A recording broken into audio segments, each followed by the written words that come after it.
In this video, we'll be exploring actress Lindsay Wagner and the secrets behind her role in the science fiction series The Bionic Woman. The show revolves around the character of Jaime Sommers, who has bionic body parts. Continue watching to learn amazing facts about Lindsay in this role, including the one person who convinced her to take the role when she was thinking about passing on the opportunity. Facts Verse presents Lindsay Wagner and Secrets Behind the Bionic Woman. If you're a fan of this classic show and its beautiful leading lady, show us by clicking the like button. And for more videos like this, make sure you subscribe to our channel and click the notification bell. Number 1. Jaime Sommers was first introduced to viewers in the $6 Million Man series. It was a 2-part episode. She actually wasn't supposed to continue the character's storyline. However, she was so well received by audiences, they gave her a series. Number 2. Two other actresses were considered for the role, including Stephanie Powers and Sally Field. Lindsay got the role instead, as she was more spontaneous. Number 3. During Lindsay's official $6 Million Man debut, Steve Austin was portrayed by Lee Majors. When Steve traveled to Ojai, California, he rekindled a relationship with old flame Jaime Sommers. Ojai, California was Steve's hometown. He travels back home to purchase a ranch and visit his parents. During the trip, he rekindles with professional tennis player Jaime Sommers. Number 4. On Steve's skydiving date with Jaime, she has trouble with her parachute and she falls to the ground. During the fall, she severely injures her arms, legs, and head. In a desperate attempt to save her life, Steve begs his boss, Oscar Goldman, to make Jaime bionic. The bionic team rebuilds her. Number 5. During the second part of the episode, Jaime begins having headaches. According to Dr. Wells, Jaime's body was rejecting the bionic implants. A cerebral clot was the cause of her intense and relentless headaches. Jaime collapses and passes away on the operating table. Or so it seems. Number 6. Due to her immense popularity, ABC brought Jaime's character back to life. During the first episode of the following season, Jaime was deemed still alive. Steve was unaware of Jaime's survival until he ended up in the hospital for a bionic leg injury. During his hospital visit, he sees Jaime fall into a coma. Dr. Wells' assistant found a way to remove the cerebral clot, allowing Jaime to survive. Number 7.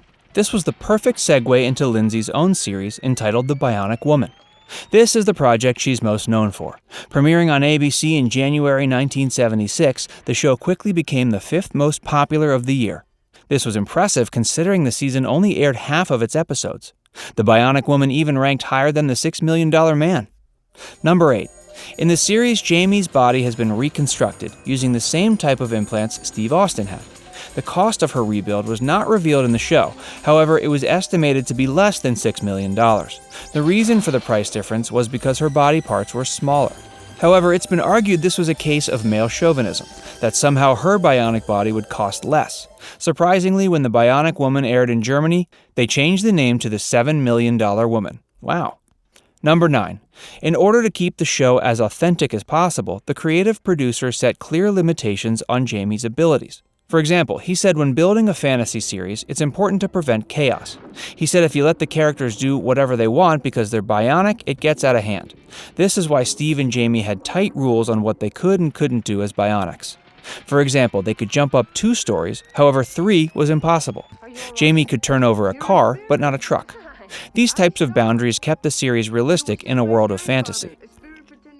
Number 10. These limits were actually worked into the show. In the Kill Oscar episode of Season 2, Jaime is combating fembots. During the fight, she has to make a long jump, something too difficult for her bionic legs. As she jumps, her legs endure massive injury. The jump was almost fatal. Number 11. The series became internationally popular, especially in the UK. In fact, the first episode of the series became the most watched show of the week. Over 14 million UK viewers tuned in for the show's debut. The third episode gained just as much attention, topping the list of most watched shows again. Number 12. The Bionic Woman holds the number 1 place for science fiction in the UK as of present day. To put this into perspective, the $6 Million Man never once made the most watched UK list, even after 5 seasons. Number 13. The Deadly Ringer episode of Season 2 landed Lindsay Wagner an Emmy Award. She was crowned for Outstanding Lead Actress in a Dramatic Role. Number 14. After 2 wildly successful seasons, ABC cut the program. NBC saw an opportunity to continue the show. The show aired its 3rd season on NBC from September 1977 until May 1978. Maximilian was featured in the 3rd season as a bionic dog, costing $1 million to make. Chris Williams was introduced into the cast as a love interest. The series added Chris due to the network switch. The show officially ended after its 3rd season. Number 15. The $6 Million Man and the Bionic Woman were canceled at the same time. The only difference was the Bionic Woman had a proper finale. During the finale, Jaime is nicknamed Robot Lady by a young girl. The young girl finds out about her bionic body parts. Similar to Steve, Jaime has to process the fact she's not a regular human. After 3 years of a rigorous schedule, she decides to resign. The authorities mandate she can't simply resign and decide to monitor her in a safe community. Jaime decides to run away, but later goes back to work for the OSI. The finale of the show is compared to The Prisoner. Jaime is being harassed because of the special information she knows. Number 16. After the series ended, 3 movies were created as spin-offs. The Bionic family was expanded. Jaime and Steve rekindle their romance.